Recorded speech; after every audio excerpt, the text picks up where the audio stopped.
Well, good morning, everybody. I've had the opportunity to speak to several groups in the financial services area. How many here are employed right now? Okay. How many here are in transition? And how many have their own services right now? Okay, we got a couple of them there. Okay, good. Well, hopefully this will land. Kathy asked me to say kind of, how do you look at doing this thing called sales, or you're going to learn that we call it business development. I take the nasty S word out of it when I coach and teach, particularly for professionals like you, because nobody here wants to be in sales, right? But let me ask you a question. How many people are in sales in here? Okay, every hand should go up, because you are. If you're in transition, if you're in a position right now, or you're in transition, or you've got your own business, you're in sales, okay? So we're going to bring a couple of those things up for you, kind of take a look at that as to what does that look like? And so I put in here, put the wind back in your transition, mainly because the book is titled Put the Wind Back in Your Sales. A lot of other things is too.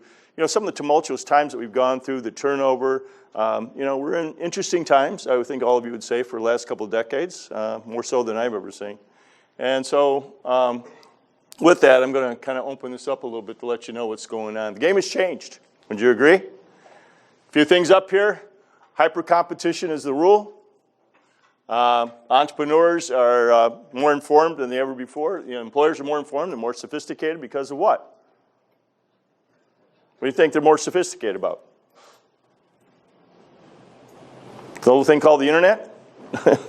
They know more about you, your product, your services, and everything like that, which also is a two-edged sword, because you then also have the opportunity to know a lot about them, don't you, when you're going out and looking at that.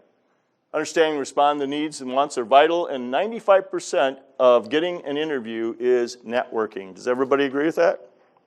At your level, getting a job today, it's about know who, not know how, because you're all senior people, all people that have tremendous credentials, experience, even if you're out on your own or you're sitting in a seat right now. So if you're looking at that type of thing or transition, that's what it would be. There's a few things here about realities of getting a job. Selling is a full-time job for you. If you're looking or in transition, you need to be doing this on a regular activity. Probably I've heard many people who are in transition tell me, I'm working harder at this now than what I did when I was in a job. Would you agree? Yeah, it's all consuming. It's kind of like being a business owner or an entrepreneur. It's all consuming, Also, hiring decisions, it's really the reality of that is a buying decision. If somebody's going to, either they're going to buy your service or they're going to buy you, basically as a candidate that they're going to look at. We're going to give you a little taste of how and why people buy. And hopefully you're going to relate to that, because one of the things I find is people think that they got to go in selling mode, when in fact, you make decisions the same way as the person sitting across the table from you. So why do we want to try to do something that is unnatural versus something that's natural, okay? And then many of the principles of success for getting a job also apply for things that we do in sales. Dirty little secret, people hire, not companies. I often say companies make the decision, companies do. No, they don't. It's human beings. And the whole emphasis of what we put on and how we coach and teach people is to understand the human being that you're sitting with, you're interfacing with, because again, like you. And what we found worldwide in global studies, basically human beings react the same way across the globe. The only thing that's different about that is different inputs due to age, culture, and sex. So those are what we call inputs, but basically when I take you through the model, those things really are all based on human behavior. And we have packed a lot of neuroscience and behavioral science in what we do. So much so that DePaul University elected our method, and the students reacted to it about 7 years ago, where we created a semester-long case, which basically gave them the case. They had to use this method that we developed called the buying decision model, and then they had to execute it up in Salesforce.com to get their grade. This is now in 36 colleges and universities around the country. And I'm proud to say that 19 years ago, when I was on the board for the Center for Sales Leadership, still am, but at that time there were barely 30 colleges and universities in the country that even had a class on sales. Today there's over 150. So finally it's getting recognized as a profession and much more sophisticated than it's ever been. Well, back here, trust is a must. I think you'd all agree with that, because you've all been in a high level of trust or a position of trust, right? People who are in the financial industry, generally speaking, are one of the highest trusted people because you're messing with somebody's money, right? Okay, so there's a high degree of trust that goes along with it. And I think that you probably can relate to this quite easily because who are you going to do business with? If there's somebody that's a supplier to you or somebody that you're, an employer or anything else, there's a high degree of trust that has to be established with you guys. Right? It seems like I have to do that. I do a lot of financial advisors, insurances, and people like that, and I often share with them, you were probably in one of the most difficult situations of anybody when you're going out there and selling your services because people have got to really trust you if they're going to hand their money over to you. Would you agree? Okay. And by the way, there's only one constant in selling. A human being is buying something. So you have to look at it from that perspective, just like how you buy something. It's a human being that's buying from you, okay? So we're not talking about anything different here than what... Kathy, I like that picture of you, by the way. Where's she at? She's in the back room. That's a surprise to see that. Yeah, there you go. It was in the wee hours of the morning that I was pulling this together. I had a very long day yesterday, so I did that. Okay. So I asked you before, are you in sales? And you said, yeah, right? So if you are in sales and you're in transition, you're consulting, you're actually employed, right? Do you think anybody here that's employed, do you think you're in sales? Yep. How so? Because I work for a professional service organization and I'm told everybody's a salesman. Yeah, there you go. And But also, know why I've gotten no sales out of my FEI. friends and neighbors here, right? Yeah, you think about this, really, you are all in sales. But the fact of the matter is, we're in a corporation. Some of the hardest selling that I ever did in my career was when I was employed and when I was working for somebody. The inside sale, trying to get stuff done. I love going out and dealing with other people, strangers and everything, because it was the toughest sale was inside sometimes. And maybe you kind of feel that way about your family, right? Or your friends sometimes. It's kind of the hardest sale that you have to make. So let's look at this. What's your product? It's actually you. So here's some translations. Salespeople, right? There's a salesperson, and you as somebody in transition, you're a candidate. So we're going to frame it out that way. Buyer, there's a hiring manager. He's the buyer, right? Buying you. Prospecting, that's basically selling to get an interview, okay? You look at sales process, that's the interview for you. So salespeople are going through what's going on here on the left, you're going through what's going on the right. And then loyalty. Now, in loyalty for selling is basically how do you establish yourself with that client and get that customer, but how do you get them recurring revenue and how do you establish what we call a legacy kind of a business, right? Some of you know that from financial services, that if you're a financial advisor, basically the first thing is you get the client and then automatically reoccurring revenue after that.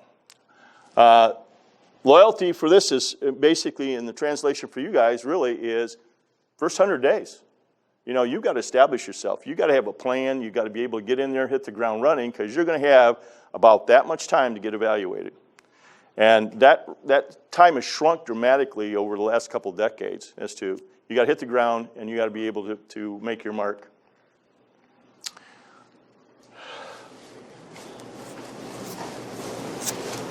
And most of you agree with this, what companies expect today?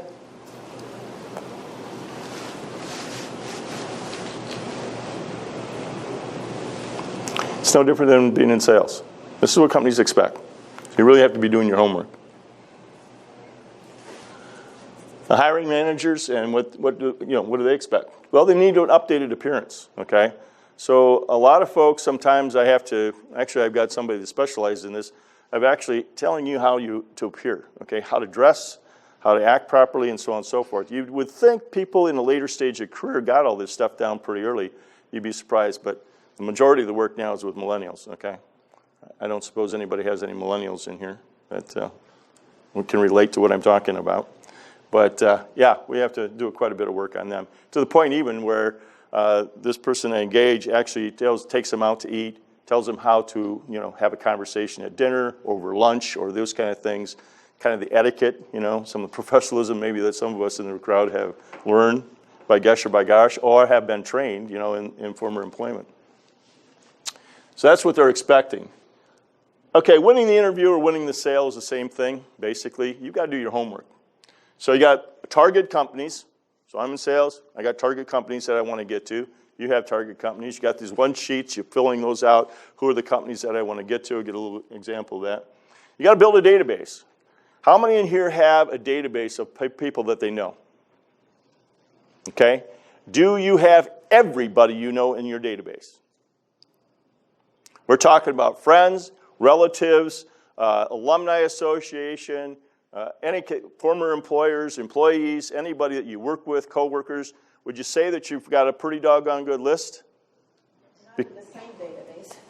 I'm sorry? Not in the same database. Not in the same database. Okay. You need it in one database. And you need also what I find oftentimes too that I'm kind of shocked by. People put all this stuff on their working computer. You know, and all of a sudden now they get tossed out or something and they have no access to their database. I strongly encourage you, get a database and put it someplace that you have privately that you can access, generally up in the cloud or somewhere else so you can have it. Now, in building this database, one of the things that I try to coach and teach folks is, why do I tell you that you need to get everybody you know in that database?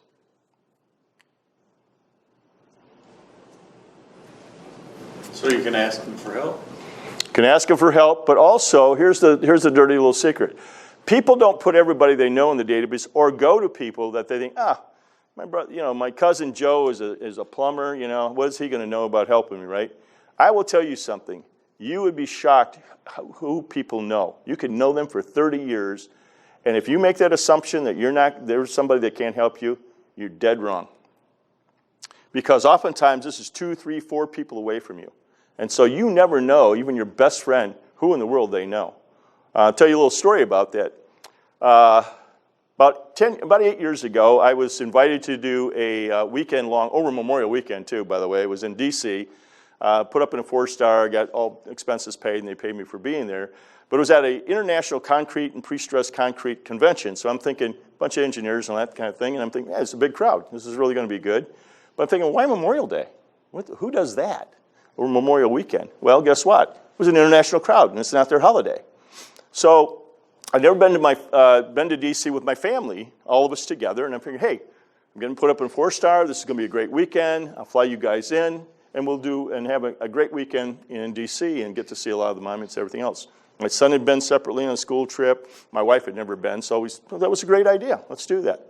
So my son knows that I'm this networking guy. I know a lot of people, and he says, hey, Dad, he says, I don't suppose, because you know a lot of people, you could get us a tour of the White House. Oh, challenge. I go, let me go to work on that. So the next week I'm at a CEO President Roundtable group that I belong to, and we had 5 minutes to check in, you know, what happened since the last time, and personally and in your business. And I said, okay, great. Came my turn. I said, got this great business opportunity. I'm going to be speaking in front of thousands of people at this convention. It's in D.C., but I got a bit of a problem, and I need some help. My son has challenged me to get a personal tour of the White House, and does anybody here know anybody that might be able to help me? A guy by the name of Scott Greenberg is sitting directly across from me. He says, I do. I said, really? Who's that? He said, well, I was just there over Easter. I had a personal tour of the White House. We met with Barack and Michelle and the daughters for about 20 minutes. I said, dude, how'd you get that? He said, well, my college roommate happened to be the director of tours of the White House. And I said, I don't suppose you could do a buddy or friend here and get me out of a jam. And he said, absolutely. So we had to go through the rigors of that thing. But the point being is, had I never opened up my mouth, do you think I would have gotten it? Somehow, some way, I would have gotten there. But had I not opened up my mouth and found that out in that audience, you know, I would have had to really hustle to get that thing. As it was, didn't have to break a sweat. So all I'm sharing with you is you cannot assume that somebody doesn't know somebody that could help you. Did I make a point there? Yeah. You know, your other point speaks to me too, though. You talk about building trust. One way to build trust is, so Bob Lynn is looking for help or looking for a job or whatever, and I give that to him. We don't know each other very well. All of a sudden, the glass is broken, and you know, he's gonna maybe think about me a little bit more. So without kidding. I think that's another way to build trust. One of the things I want to share with you also, and you might think, well, this is pretty nuanced. It's kind of, you know, semantics, but you give support. Write this down. You give support. You ask for help. Okay? Give support. Ask for help. Because if I go to Vince here and say, Vince, how can I help you? Consciously or subconsciously, Vince might be going, I don't need help. What makes you think I need some help? Okay? Or you might say, yeah, okay, great. But when you give support, you're not putting it on that burden. I'm saying, well, you really looks like you need some help. Okay? So give support, ask for help. When somebody asks you for help, how do you feel about that? Do you help them? Yeah. And by the way, guys, it's healthy, okay? The giver, the melatonin rate goes up higher, health-wise, than the getter. So it's really good to give help, right? And ask for help, because now somebody giving you help, the melatonin rate goes up for them. And so you want a bunch of healthy friends and healthy colleagues, then ask for help, all right? Get your ego and your pride out of the way. And I think a lot of you that have been in transition or been through this drill a little bit. Yeah?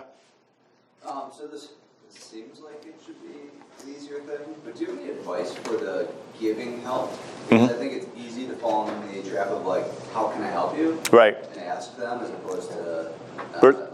and you don't, not just you don't just assume and be a weirdo giving out flowers or something. Like, what is an easy way to like, I don't know, sort of give help to people? Well, again, support. So when I'm sitting with somebody, I might be networking with you, and I might sit there and say, hey, Vince, how can I support you in what you're doing? Because you're telling me some things, and so, well, how can I support you in that? Now, other than him asking me for thousands of dollars to support him, I would be able to take and know what I know, and I'd start qualifying that a little bit more as to what kind of support could I give him. Does that make sense? Yeah. Okay, versus how can I help you? Now, you can do that. I mean, I'm not going to sit there and say don't do that, but it's another way of looking at this. There's a lot of neuroscience behind some of this stuff as to the language you use and how we do these things. So if it makes sense to you, try it out, I'm not going to say that it's going to make a huge difference or somebody's going, oh, wow, great, I'm glad that you're giving me support, But again, when you're in transition, all these things, because I know a lot of people are frustrated when they're in transition, hugely frustrated. They go to these networking meetings, they go out there and meet people. Seems like they're doing stuff 24/7 that they never did before. They got to get out of their comfort zone. They got to shake hands. They got to look people in the eye. They got to do all these things. By the way, did you know basically a CPA that has a personality? Do you know how you can spot one?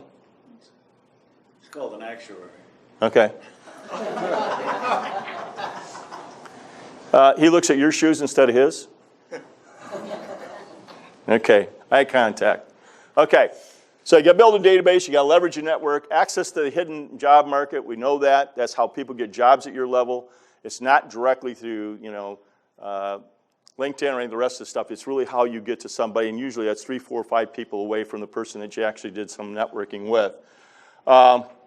Getting the interview and then winning the interview. I'm going to take you through a little bit what we call kind of the prospecting pyramid. In your case here, it'd be the same because you're out there looking for a job. First of all, you got to get a target market. Who's your target market?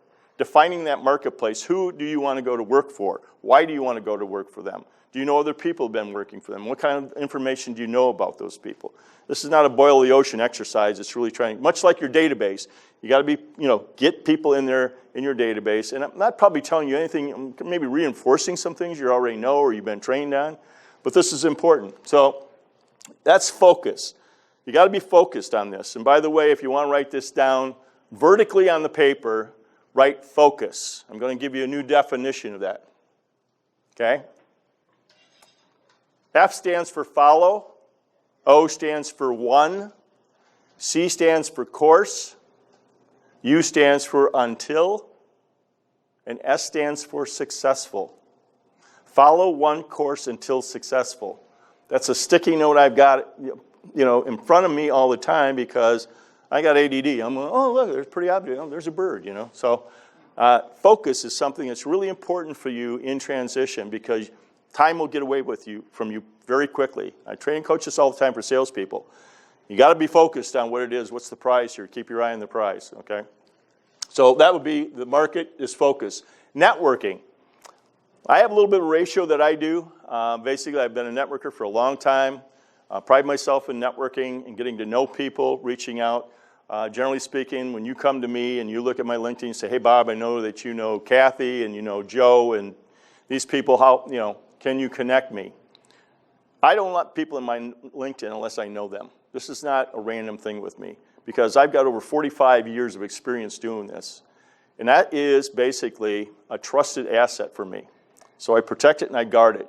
I'm not just willy-nilly about 10 miles wide and a millimeter deep. That's just my personal philosophy about it, because I look at that as my reputation. I spend a lot of time doing this. So I guard it jealously, and I don't just let anybody in. But if you come to me and say, hey, you know, can you make an introduction to me or something like that? By the way, I purge my LinkedIn twice a year. I go through there and ask tough questions. How do I know this person? When's the last time I had contact with them? If somebody was asked me to connect them, you know, how good a job could I do of that? Generally speaking, and I'm not trying to be prideful here, but generally speaking, about 90-95% of the time, if I connect you with somebody, you're going to get connected. You're going to have a conversation with them, or you're going to have a phone call, or you're going to have a meeting with them, based on how well they know me. How many LinkedIn connections do you have? We're going to get to that.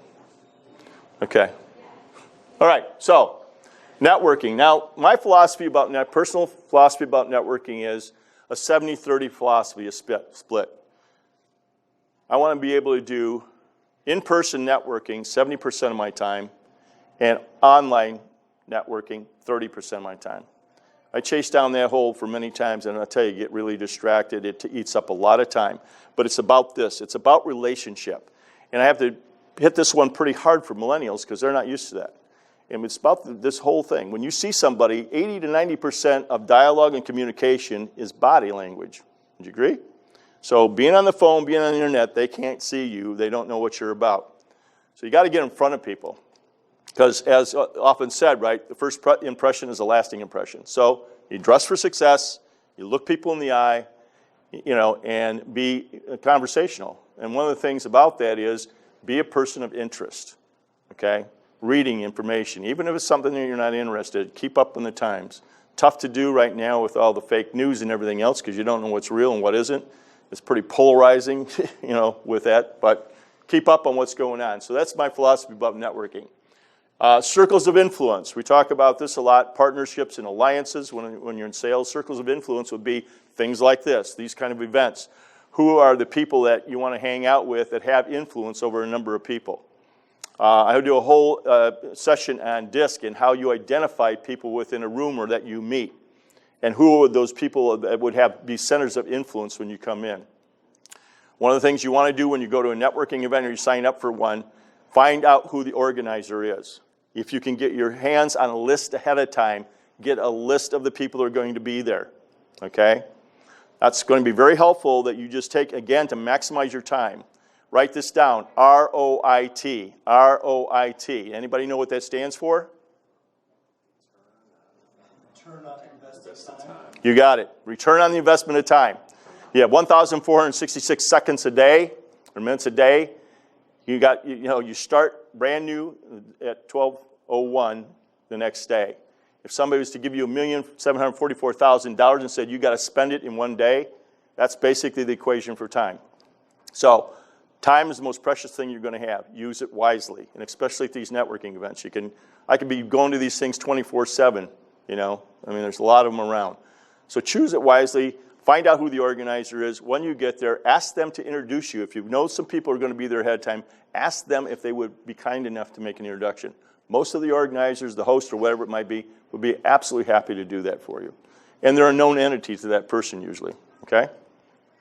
We have networking events when my partner unfortunately passed away 2 years ago. But when we conducted networking events, we would make our list available. It was kind of, you know, it was by invitation only. But people would then come in and we encourage them, highlight who you want to meet.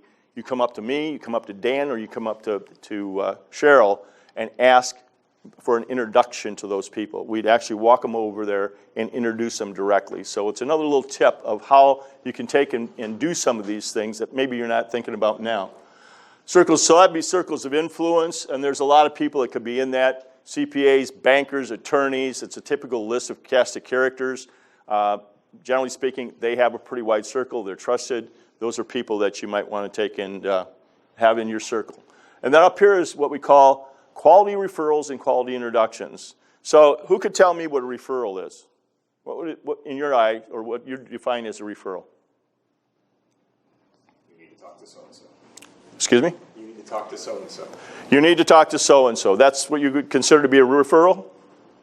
That's my thought. Okay.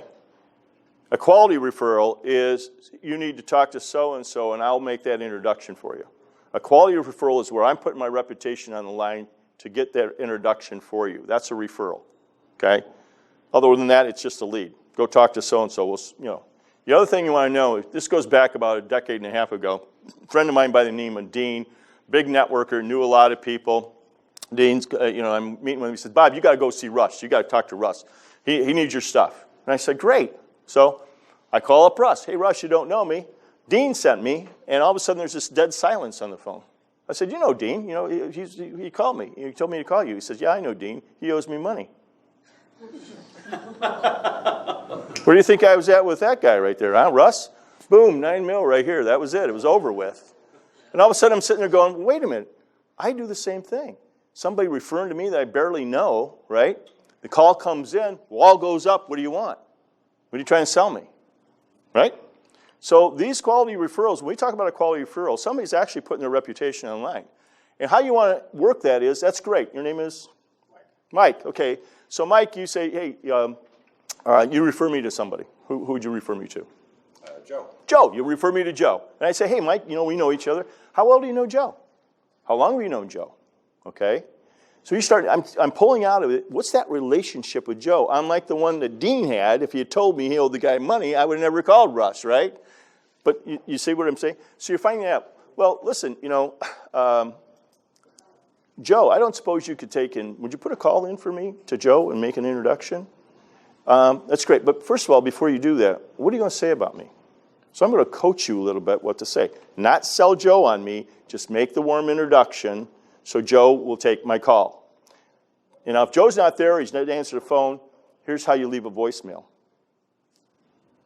It's Mike calling. Joe, I've got a guy by the name of Bob. I want to introduce you to him. And please take his call. He's going to call you within 24 hours. Please take his call. It's something simple. And then follow up. You've got to make that call or do what you say you're going to do, right? Now, the difference with a quality referral and a quality introduction is it's physical. All of a sudden, we're in the same situation, and you say, hey, Joe's somebody that you need to meet. I say, great. How about doing a lunch, a breakfast, or cocktails with Joe? And those are tough to get sometimes, but you say, yeah, well, let me try that. Okay, let's see if we can get that together. Now, the halo of trust that Joe has for Mike in that relationship comes over to me, briefly, right? I still have to earn his trust, but that conversation starts at a whole different level, and it's physical, okay? We're out to breakfast, lunch, or dinner, something like that. So that's nirvana right there, okay? That's what you want to get to, because now you're starting at a level of trust that would take you a while to try to establish. But all of a sudden, you're being ushered in by somebody that's already a known entity, that person. Would you agree? Okay. So that's what that looks like up there. And as you guys have said before, that requires a lot of trust. So that's why your reputation and what you're doing now and guarding that and other people guard it is to be able to get to that level, because that's right there, folks. And when I teach this for sales, 90% of that is where you get business. So in those upper three boxes right here, from circles of influence, referral, and quality introduction, is where my students get elevated to that point where all of a sudden this becomes a sustainable business development effort. In your case, it becomes a sustainable effort to be a candidate and get in front of the right people. Question? You lost me. Okay. Quality referral versus quality introduction. What's The only difference of those is one is physical. A quality referral is where he's putting in a phone call for me or is doing an email to get through to somebody. That's a quality referral, okay? The quality introduction, though, is where it's physical. He sets up breakfast, lunch, cocktails, and the three of us meet. Now, I'm going to coach him also in that process. I don't want him talking about me. He's going to introduce me. He sets it up a little bit. Hey, Joe, I've known Bob for several years. When we were talking the last time, you said that you seem to be having some problem in your sales area. I've known him. This guy's a master at training people, and that's why I wanted to bring you guys together today. And then we start taking the conversation that way. I coach him that he's got to have, 3/4 of the way through a meal or something. By the way, first rule, I pay. So I don't want him fighting at the table. He knows that. When we go, no fighting over the bill. I take the bill, okay? Number 2 is I'm going to ask Mike to politely excuse himself pretty much coming up to the end of the meal. Because the simple fact might be, Joe might want to talk to me in private or say something to me that he doesn't want Mike to hear, or he's not comfortable in talking about with Mike. So Mike politely excuses himself, and now I have the opportunity to engage one-on-one with that person. Does that make sense? Okay. That's kind of an eye chart, but basically how do you target companies, building databases, getting out there. There's a lot of resources today. I could have filled up the page with stuff. But basically, in your job search and what you're out there, you're trying to find areas of industry or interest, what you're trying to find. You're going to look at where the geography is, what is it that you want to do, and then outside of Chicago, what would be some of those candidates there. Now you've got all kinds of stuff up here to go out there. You got Hoover's, Indeed, Google. I mean, Google's got all kinds of stuff. Glassdoor, lots of resources. You probably know about these already. There's many more out there. I was kind of surprised when I went out and Googled the other night. Man, all kinds of stuff was popping up. It's a plethora of information.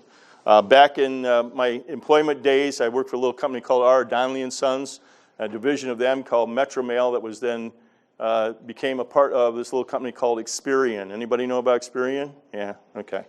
Well, I know a lot about databases, and that was before digital came along or the internet came along. We had every household in the United States in our database. We had a place that was like the Pentagon down in Tyler, Texas. That's how hard it was to get into because we also had government data in that thing.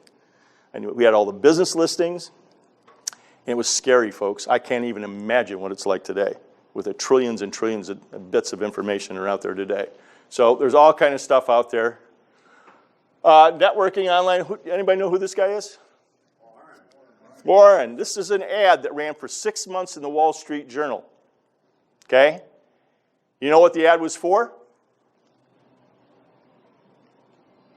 Coca-Cola. NetJets. NetJets. Specifically targeting executives in fractional use of jet planes, right? To get out and do this face-to-face. How do you expect, how will you ever see eye to eye if you never get face-to-face? So now you understand what I'm talking about. 70% of my time is networking, is out face-to-face and doing this thing. Coffees, lunches, drinks, whatever it might be. Okay, so networking, as I call it, is the new 21st century cold call. At least you got a face and a card to go with it. Okay? We don't coach and teach cold calling. I don't believe in that. It is the most anti-productive thing you could possibly do. Some of you may have to do that thing, but you're going to get very little out of it. It's a waste of time. Human connection established as first contact. So now you're dealing with a human being now that sees you, sees who you are, your presence and everything like that. And I don't know about you, how quickly do you guys get a beat on somebody as far as when you first meet them? What's your first impression? Well, how quickly do you think that is that you make an impression on somebody? Yep, you got it. About 7 seconds right there as you're shaping somebody up and you're kind of making it, Now, what I would share with you, you could be careful with that because first impressions may not be the right impression, okay? I've had that situation happen to me and I'm making a judgment and all of a sudden I'm meeting him in a different context or a different light and I'm going, wow, why did I think that my first time around when I met that person? So give a little grace sometimes when you kind of meet somebody, you go, maybe a second or third time around might be a little different thing. I can tell you second and third time around, if it's the same gut feeling, okay, now you know you're right. Okay, and then trust depends on making a connection at the human level. Would you agree? You don't just give somebody trust willy-nilly over the internet, right? Or not meeting them, or even maybe in a phone call. No, you could get some level of trust on a phone call. A little bit hard. Does anybody use the phone anymore? Is it just me? Okay. This is Warren Buffett, I'll attribute to him. His equation is your net worth is equal to your net work. Your net worth is equal to your net work. What do you think that means?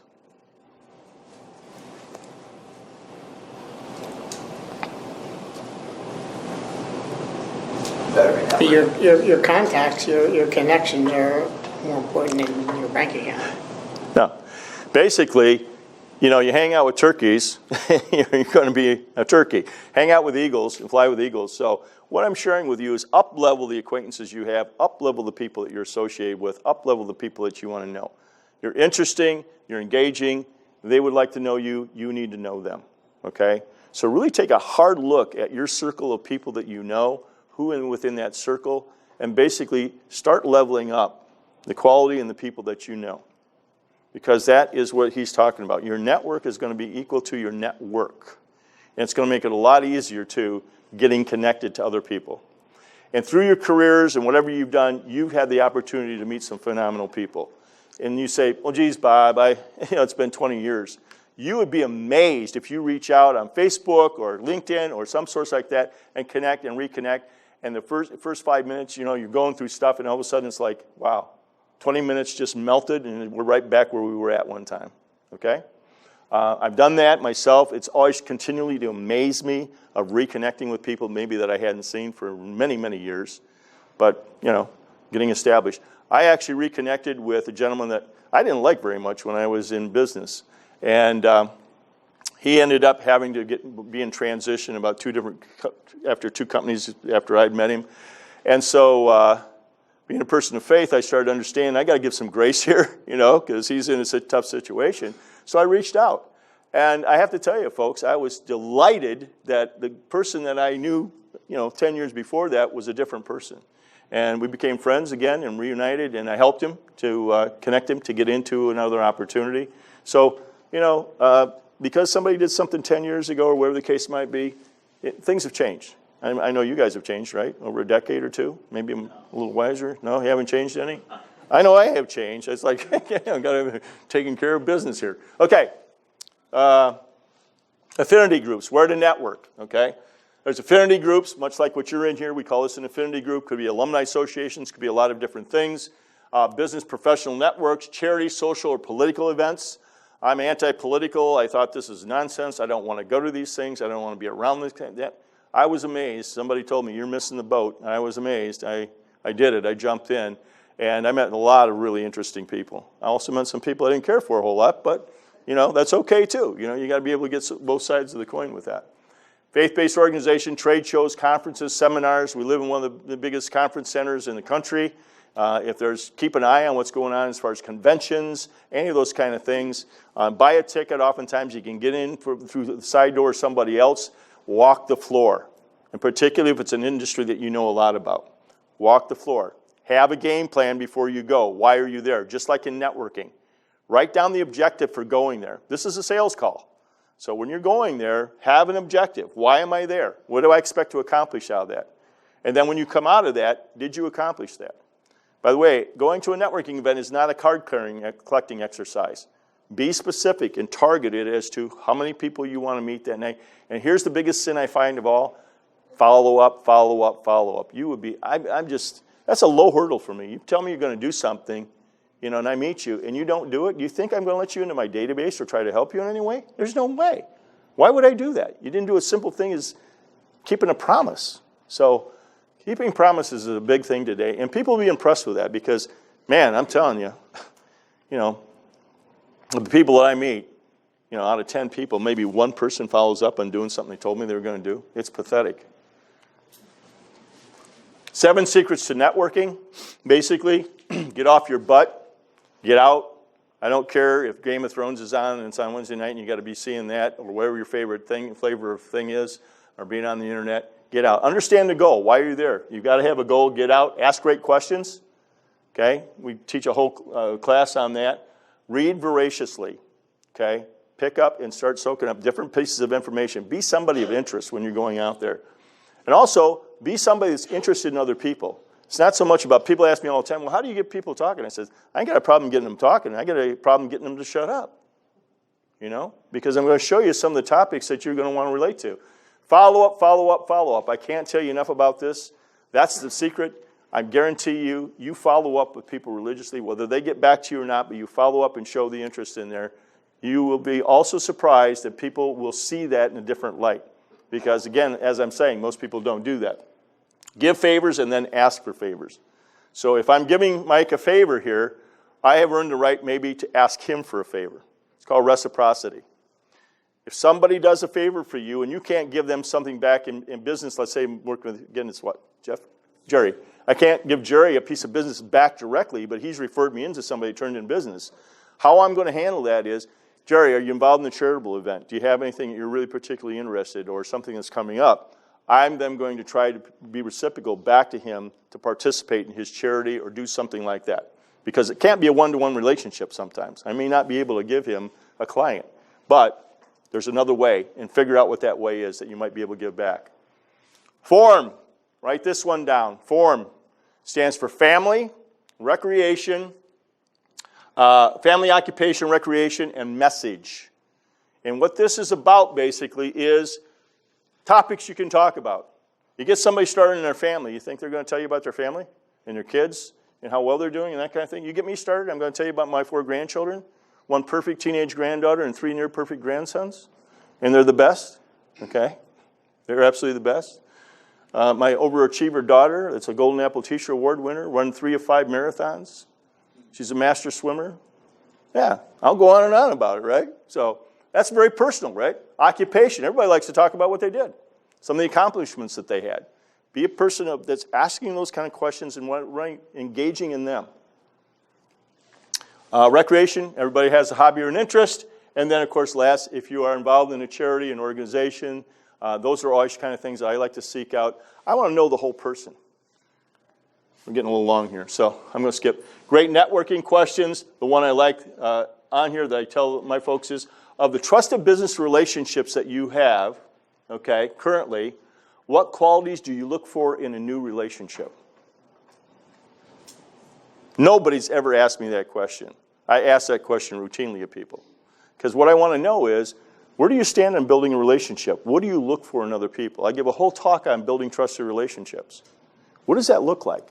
You know, most audiences want to give that, you know, maybe 1 or 2% have even had a presentation on trust and even understand what that's about. Now, you know it viscerally or what it might mean, particularly for your occupations because you're in a very trusted position, but the fact of the matter is, can you really explain to me what trust is? And are you trustworthy? What makes you trustworthy? What are those behaviors of trust? That's a good one. The other one down here is when you're networking questions is, who do you know that I should talk to? Who do you know that I should talk to? Just a simple question. The other advice you might ask is, what kind of these events do you find that are productive for you, that you go to? You meet some great people, so ask those kind of questions. And by the way, if you guys want a copy of this, I'll make sure that Kathy gets a copy and circulate to you guys, okay? All right. I did that. Okay. LinkedIn, online networks. Here's some statistical information. Some of you guys may know that. This is big. LinkedIn is now the biggest professional network in the world.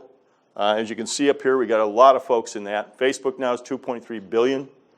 These are users. Craigslist, some of these things you may not, Indeed, 250 million now. Glassdoor, 30. Are you guys familiar with all these? I'm assuming you are. Yeah. Yeah, the advertisement, FEI chapter has its own LinkedIn group. Okay, good. If you're a member, you'll be part of that group. Great. Yeah, and these affinity groups, again, are really beneficial because now all of a sudden you're hanging with the same people, right? And you all have kind of the same interest. Here's another statistic, too, is 90% of social traffic was driven by big 3. Look at where LinkedIn's at here on this chart. You all got to be in LinkedIn. Going to give you a little tip about LinkedIn. Largest website, 2 people a second in the latest statistics are joining LinkedIn.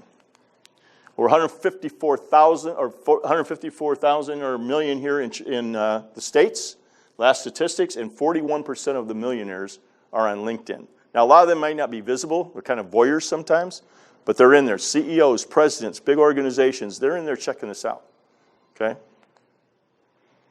LinkedIn, 2 reasons you're in it: to be found, okay, and to find others. What do you think the number one thing is that somebody looks at when they check out your LinkedIn profile? Picture. You got it. Number 1 is the picture. Why do you think that is? Connection, human connection. And here's the other thing, I'll tell you, maybe I'm preaching to the choir here. Get a professional picture taken. You know, don't do the selfie thing. You got the dog and the cat in the background and everything else. Look professional. I don't care if you don't have to suit up, but look professional. Get a professional photographer to do this. Not saying, you know, not your cousin's second child, you know, taking it on a You know, go out and get a professional to do pictures and get different kind of headshots, okay?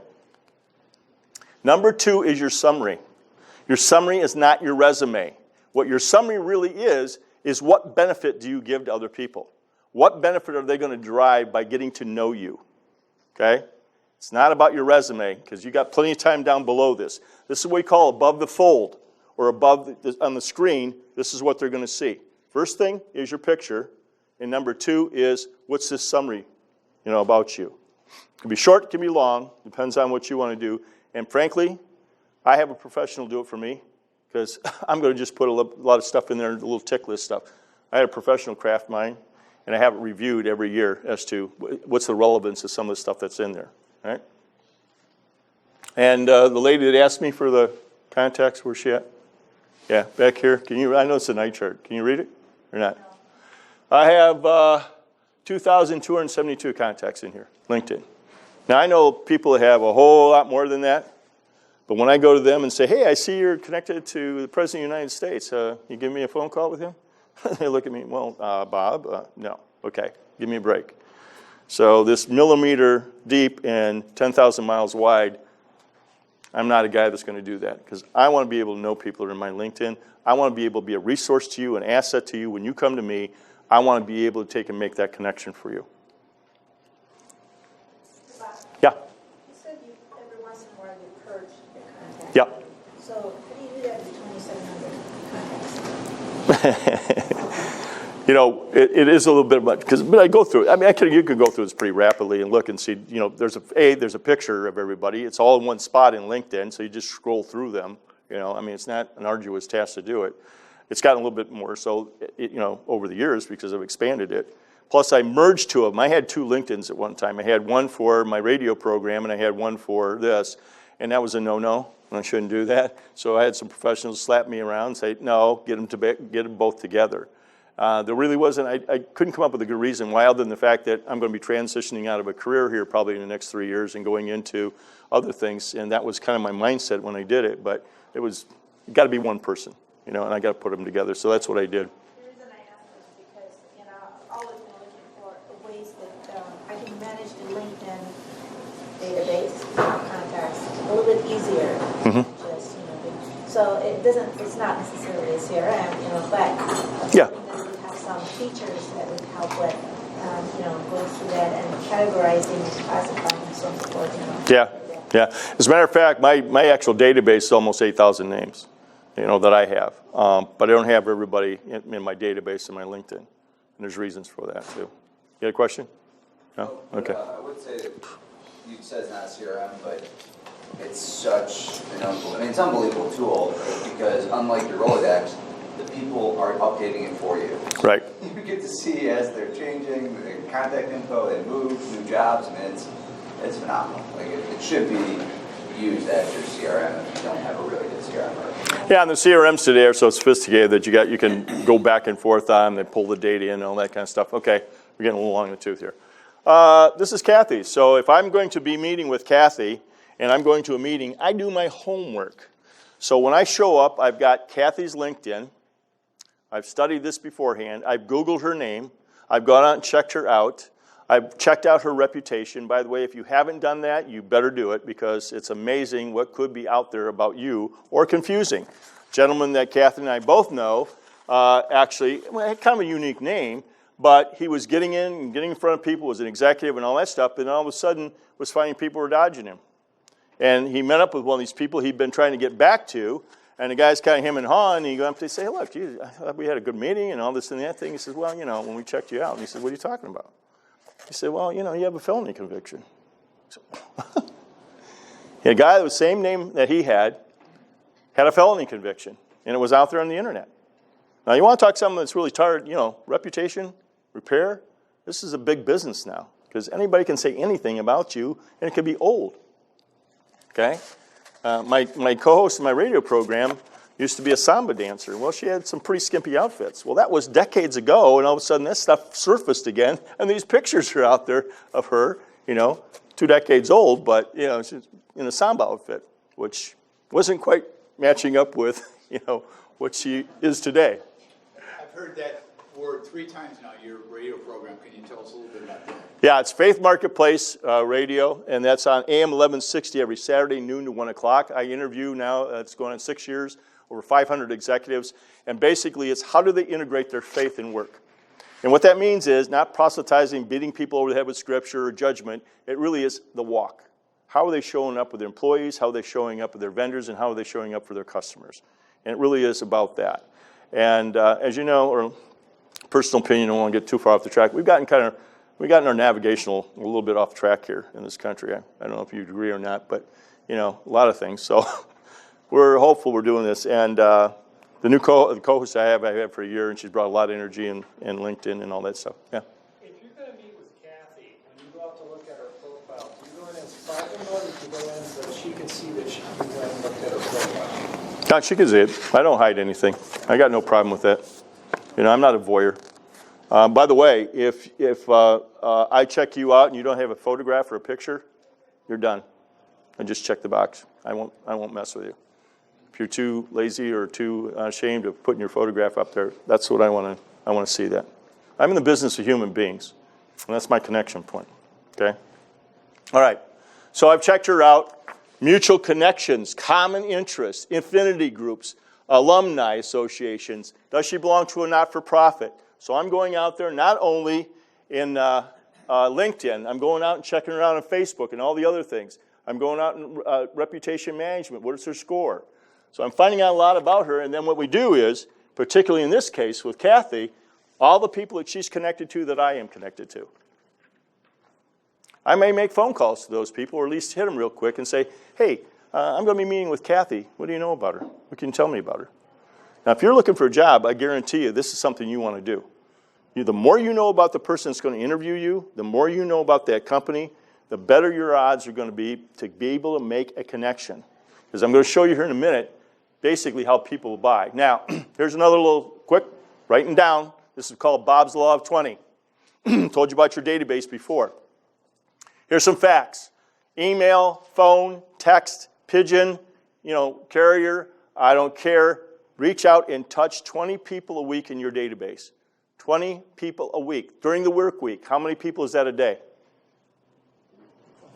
4. Good. You guys are paying attention. 4 a day. Is that impossible? No. At the end of the week, even to touch 20 people, is that impossible? They do not have to respond. Do not expect them to respond. It could be a birthday, an anniversary. You just saw an ad for somebody. You want to reconnect with them. Reach out to them. Again, I don't care what the device is that you use. Reach out and try to touch somebody. 20 a week. Now, how many is the average work weeks in the United States? Huh? Average work weeks in the United States, how many? 48, right? 48 work weeks. Okay, let's take 20 a week times 48. How much is that? Come on, you're supposed to be finance people, for God's sakes. Times 48, how many is that? 960. The average person walking the streets on the United States, and you guys, nobody in here is average, but the average person in the United States today knows 250 people.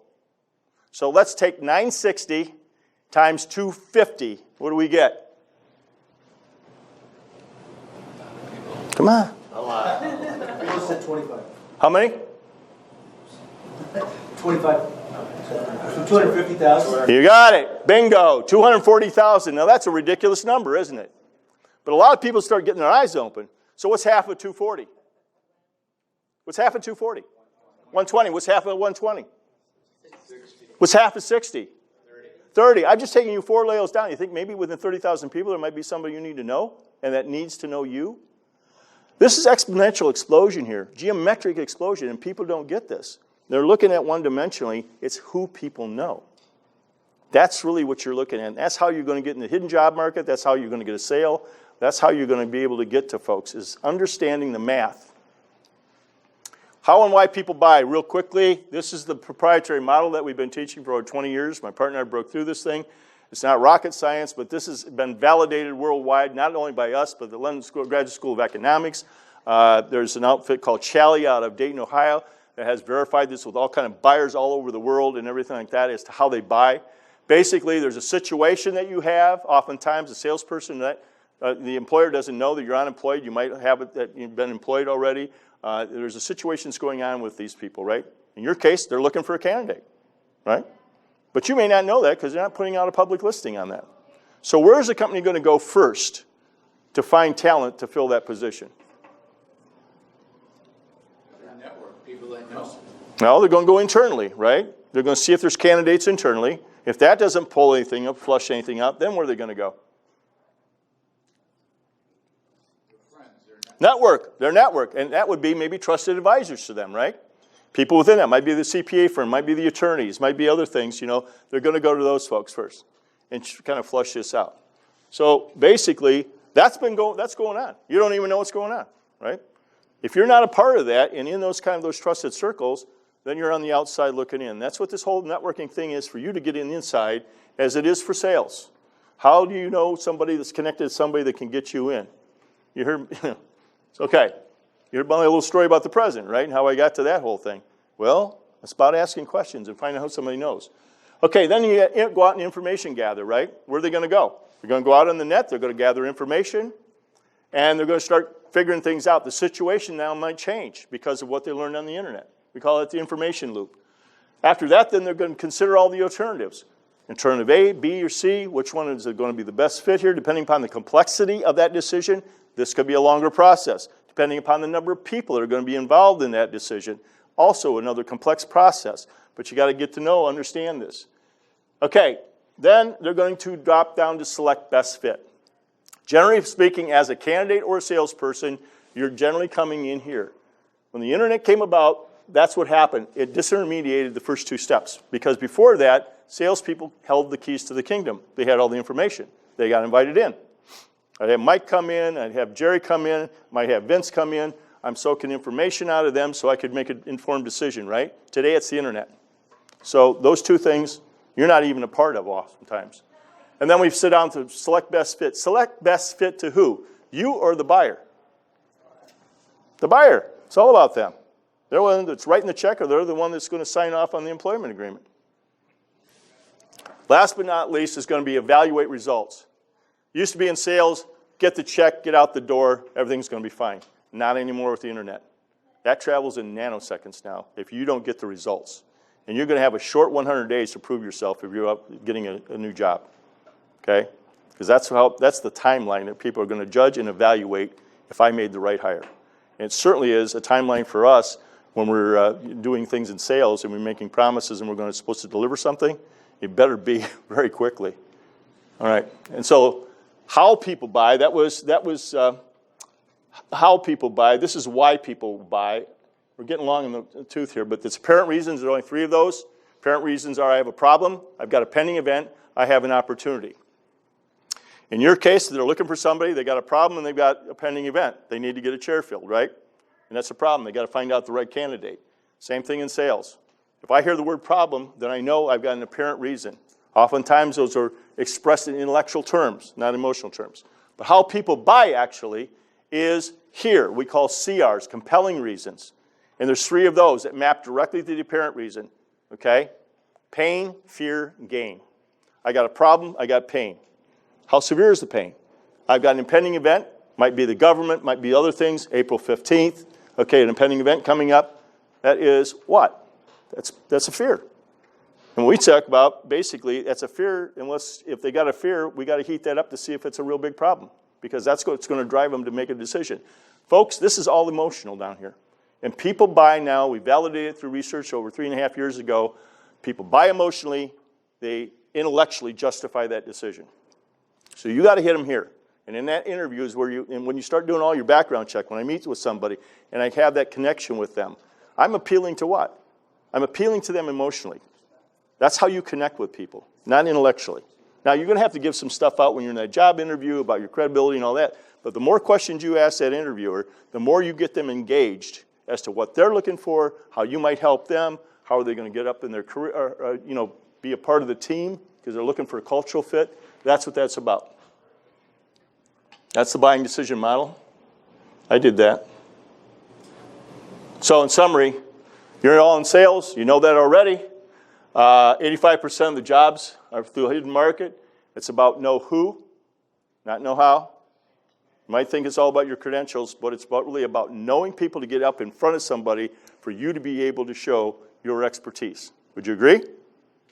That's what it's about. If there's 4 candidates sitting there on the table, one of you is going to get selected. And we know through the research and everything, generally speaking, you're going to get selected on 2 criteria. You know what those are?